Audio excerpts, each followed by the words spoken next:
बांग्लादेश के अंदर fifth generation के जदीद एयरक्राफ्ट एयर तैयारे बनाए जाएंगे। वो कैसे बनाए जाएंगे?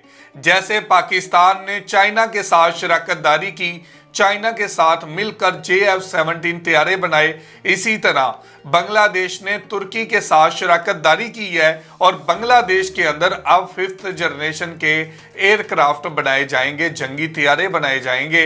तो आज इसी हवाले से वीडियो है। वीडियो की तरफ बढ़ने से पहले आप दोस्तों से गुजारिश है, अगर आप चैनल पे नए हैं तो चैनल को सब्सक्राइब करें, साथ बने बेल आइकॉन को भी दबाएं ताकि आपको वीडियो का नोटिफिकेशन सबसे पहले मिलता रहे। चलें वीडियो शुरू करते हैं जी। 1 2 3 गो। Bangladesh could become a partner in the Turkish Khan fifth-generation fighter jet program, developed by Turkish aerospace industries. দুর্বল বাংলাদেশের দিন শেষ। এবার বিশ্বকে সামরিক শক্তিতে চমক দিবে নতুন বাংলাদেশ। বাংলাদেশ অর্থনীতিতে থাইল্যান্ড, ভিয়েতনাম, ইন্দোনেশিয়া কিংবা ভারত ও পাকিস্তানকে টক্কর দিলেও সামরিক শক্তিতে আমরা যোজন যোজন পিছিয়ে এই দেশগুলোর তুলনায়। বাংলাদেশের সামরিক বাহিনীকে ইচ্ছা করে দুর্বল রাখা হয়েছে বললেও হয়তো খুব বেশি ভুল বলা হবে না। বাংলাদেশের সামরিক বাহিনী মিয়ানমার থেকেও পিছিয়ে আছে। এমন হাল দেখা আমাদের দুর্ভাগ্য। নতুন বাংলাদেশে পরিবর্তনের হাওয়া এবার সামরিক বাহিনীতেও লাগতে শুরু করেছে। সামরিক বাহিনীর মধ্যে সবচেয়ে অবহেলিত বাংলাদেশ বিমান বাহিনী। সোভিয়েত ইউনিয়নের দেয়া ব্যাকডেটেড যুদ্ধবিমান এখনও অপারেট করা হচ্ছে। পুরো পৃথিবী যখন চতুর্থ এবং পঞ্চম প্রজন্মের যুদ্ধবিমান ব্যবহার করছে, ঠিক সেই সময় আমাদের বিমান বাহিনী এখনও সোভিয়েত ইউনিয়ন আমলের তৃতীয় প্রজন্মের যুদ্ধবিমান ব্যবহার করছে। এমন অবস্থায় বাংলাদেশের আকাশ নিরাপদ রাখার সক্ষমতা নিয়ে প্রশ্ন উঠেছে। তবে নতুন ছাত্র জনতার বাংলাদেশ সেই প্রশ্নের যথাযথ উত্তর মুখে নয়, বরং বাস্তবে করে দেখাচ্ছে। এবার বাংলাদেশ এবং তুরস্ক মিলে পঞ্চম প্রজন্মের যুদ্ধবিমান খান তৈরি করছে। হ্যাঁ, খান যুদ্ধবিমান তৈরির প্রজেক্টে এবার যোগদান করছে বাংলাদেশ। বিস্তারিত থাকছে বিটিউব নিউজের আজকের এই ভিডিওতে। তুরস্কের স্বনামধন্য একটি কোম্পানি তুর্কিশ অ্যারোস্পেস ইন্ডাস্ট্রিজ বহু বছর যাবৎ পঞ্চম প্রজন্মের যুদ্ধবিমান খান তৈরির কাজ করছে।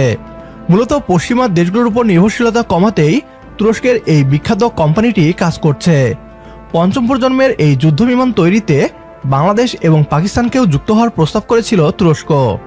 তবে তৎকালীন ভারতের আজ্ঞাবহ সরকার তুরস্কের সেই প্রস্তাবকে প্রত্যাখ্যান করে। পাকিস্তান ও তুরস্ক পঞ্চম প্রজন্মের ভয়ঙ্কর ক্ষমতাসম্পন্ন এই যুদ্ধবিমানটি তৈরিতে রাত দিন কাজ করছে। ছাত্র জনতার নতুন বাংলাদেশও তুরস্কের এই ফ্ল্যাগশিপ প্রজেক্টে যুক্ত হচ্ছে বলে খবর প্রকাশ করেছে তুরস্কের বিভিন্ন গণমাধ্যম। সোর্সের রিপোর্ট অনুযায়ী বাংলাদেশ অফিসিয়ালি খান যুদ্ধবিমান তৈরিতে অংশ নিতে চায়। তুরস্কের প্রস্তাব অতীতে ফিরিয়ে দিলেও বাংলাদেশ বিমান বাহিনী এখন যথেষ্ট আগ্রহী। ইতিমধ্যেই পশ্চিমা দেশগুলোর বিভিন্ন গণমাধ্যমে প্রচার করা হচ্ছে বাংলাদেশ যুক্ত হচ্ছে খান যুদ্ধবিমান তৈরির ফ্ল্যাগশিপ প্রজেক্টে। পঞ্চম প্রজন্মের এই যুদ্ধবিমানটি শক্তি এবং সামর্থ্যে টক্কর দিবে আমেরিকার F সিরিজের যুদ্ধবিমানকেও। মুসলিম বিশ্বের দেশগুলোর আকাশ সুরক্ষায় এক নতুন দিগন্ত উন্মোচিত করবে খান যুদ্ধবিমানটির মাধ্যমে, এমনটাই আশা তুরস্কের। বাংলাদেশের বিগত সরকার কোনো এক অদৃশ্য প্রভুর ভয়ে তুরস্কের খান যুদ্ধবিমান তৈরির প্রজেক্টে যুক্ত হয়নি। তবে এবার বাংলাদেশ সরাসরি অংশগ্রহণ করতে চলেছে। বাংলাদেশ বিমান বাহিনী তার সীমিত দক্ষ জনবল এবং অর্থের মাধ্যমে তুরস্ককে সহায়তা করে মালিক হবে পঞ্চম প্রজন্মের যুদ্ধবিমানের, যে যুদ্ধবিমানকে আমরা বাংলাদেশিরা নিজেদের বলে দাবি করে গর্ব করতে পারব। এর আগেও পৃথিবীর বহু দেশ যৌথভাবে যুদ্ধবিমান তৈরি করেছে। ইউরোফাইটার টাইফুন অন্যতম উদাহরণ হতে পারে। এই যুদ্ধবিমানটি ইতালি, যুক্তরাষ্ট্র এবং স্পেন যৌথভাবে তৈরি করেছিল। আজ পুরো বিশ্ব কাঁপাচ্ছে ইউরোফাইটার টাইফুন। এভাবেই একদিন খান যুদ্ধবিমানও কাঁপাবে পুরো বিশ্ব। বাংলাদেশ বিমান বাহিনী এর গৌরবময় অংশ হতে পারলে গর্বিত হবে পুরো বাংলাদেশ।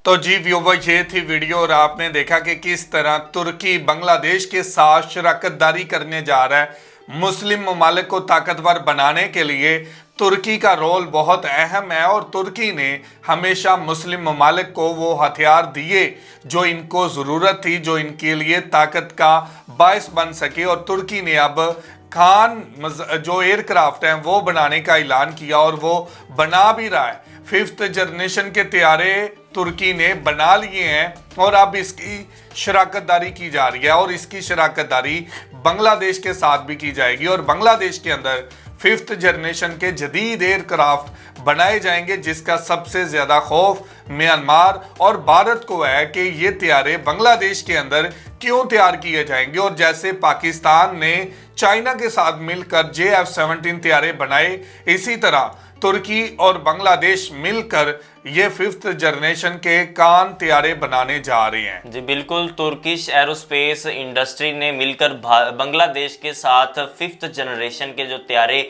बनाने की शराकतदारी की है। इससे बांग्लादेश की आर्मी और तुर्की के साथ साथ और जो इस्लामी ममालिक हैं जिनको ज़रूरत है इस चीज़ की, बांग्लादेश और तुर्की मिलकर उन ममालिक को जिनको इनकी ज़रूरत है उनको भी फराहम करेंगे। और ख़ास तौर पर बांग्लादेश की फ़िज़ाइयों को मजबूत किया जा रहा है। और हमने देखा कि डॉक्टर मोहम्मद यूनुस जब से आए हैं, डॉक्टर मोहम्मद यूनुस ने बांग्लादेश की आर्मी को, बांग्लादेश की फिजाइया को, बहरिया को इस कदर जदीद टेक्नोलॉजी से लेस कर दिया है कि पिछली तारीख उठा के देखी जाए बांग्लादेश की, तो बांग्लादेश की आर्मी के पास इस किस्म के हथियार थे ही नहीं और कभी किसी ने सोचा भी नहीं था।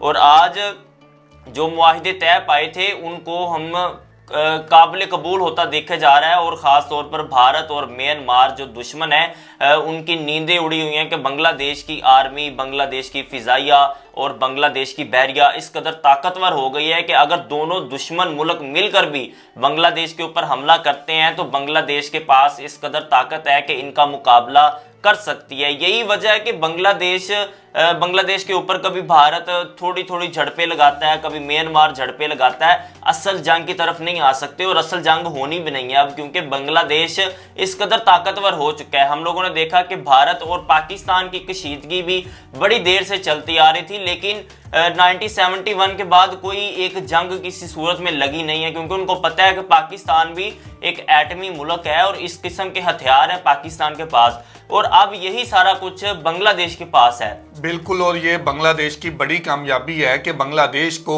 तुर्की के साथ शराकतदारी करनी पड़ रही है। और तुर्की आज के टाइम पे देखें तो उभरती हुई एक इस्लामी कुव्वत बन चुका है और किस कदर जदीद किस्म के हथियार बना रहा है, किस कदर जदीद किस्म के ड्रोन बना रहा है, जदीद किस्म के एयरक्राफ्ट बना रहा है। दुनिया को इसकी ज़रूरत भी है और ये तुर्की की बड़ी कामयाबी है कि ये हथियार बनाने के बाद मुस्लिम ममालिक के साथ शराकतदारी कर रहा है और मुस्लिम ममालिक को ताकतवर बनाने के लिए काम कर रहा है। भाई मेरे ख्याल से ये सारा क्रेडिट जाता है डॉक्टर यूनुस साहब को, क्योंकि उनकी वजह से ये सारा कुछ मुमकिन हो पाया है। बिल्कुल, डॉक्टर मोहम्मद यूनुस की ये बड़ी काविशें हैं कि वो पहले तो नंबर पे देखें तो अपनी फौज के दिफा को मजबूत बना रहे हैं, अपनी फौज को मजबूत बना रहे हैं। तो ये यकीनी तौर पे डॉक्टर मोहम्मद यूनुस की बड़ी कामयाबी है कि दुश्मन का डर नहीं है, दुश्मन का प्रेशर नहीं है, उसके बावजूद अपने मुल्क को मजबूत बनाने के लिए वो काम कर रहे हैं। तो ये थी आज की वीडियो।